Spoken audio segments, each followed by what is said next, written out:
গো foul কথা। না আমি শুনেছি আসলে কেন কই সামনে করে প্রবাসীর সাথে ধরো মিয়া এখন আবার আরেকটা টপিক ঢুকাই দিছে কি না মনটা আসলে কি লাগে সে প্রবাসী না দেশে?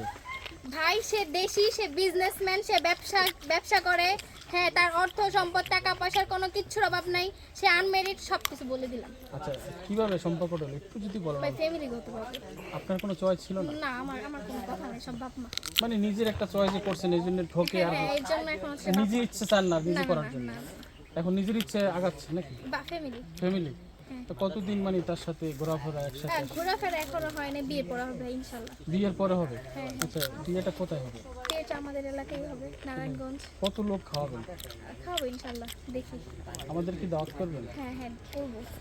আপনি তো তাড়াহুড়া করতেছেন কেন? সে দাঁড়াই আছে? হ্যাঁ, সে দাঁড়ায় আছে। আচ্ছা কি পরিকল্পনা কি তাকে নিয়ে একটু যদি বলেন। তাকে নিয়ে পরিকল্পনা, সুন্দরভাবে সংসার করব, তারপরে হচ্ছে তারপর আর কি জীবন পার করব। অনেকেই কাফেল করে, আপনি কি এভাবে আবার আগাবেন না? ভাই আপনারা আমাকে কি এখন দেখেন ভিডিওতে অ্যাক্টিভ? মানে তাকে নিয়ে করবেন, আপনি তো সিঙ্গেল দিকে পড়েন না, এখন তো সে আসছে এখন। যদি মনে হয় যে আমার ভিডিও করে খাওয়া লাগবে তাহলে করব, যদি মনে হয় যে আমার ভিডিও ছাড়া আমার সংসার চলবো না তাহলে তখন ভিডিও করে খাবো না। আচ্ছা যদি তার সাথে করার পরে আবারও যদি ফাটল ধরে? ফাটল ধরলে কিছু করার তো নাই ভাই, এত প্রশ্ন করতেছেন কে? আচ্ছা ভাই জায়গা, সবাই ভালো থাকবেন, না দেশে দর্শকের উদ্দেশ্যে কি বলবেন? দর্শকজন আমার জন্য দোয়া করেন।